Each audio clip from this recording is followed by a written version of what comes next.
Good morning. Igib tayo ng tubig kasi pagpaligo. Ayan, happy Sunday guys sa inyo tanan. Si Carlo Guaps, hindi pa sikat pero ang lupit. Ayan.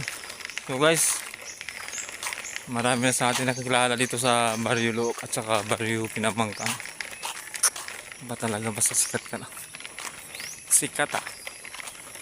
Ayun guys, sa totoo lang talaga, ayaw ko lang talaga yung magpayamang, yung maghinambog na sikat ako na vlogger.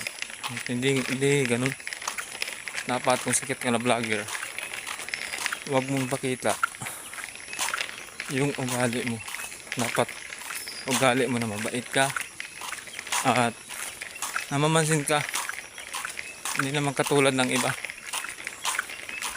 namamansin ka pero hindi nagla-like, hindi nagko-comment. Yun talaga guys. Kaya si Carlo Guaps, pumapansin ako kahit sino yan, kahit maliit yan ang followers, ganyan kalupit si Carlo Guaps. Ayan, happy Sunday sa lahat po. Yan, ito umulan na to guys. Like, comment na lang. Bye.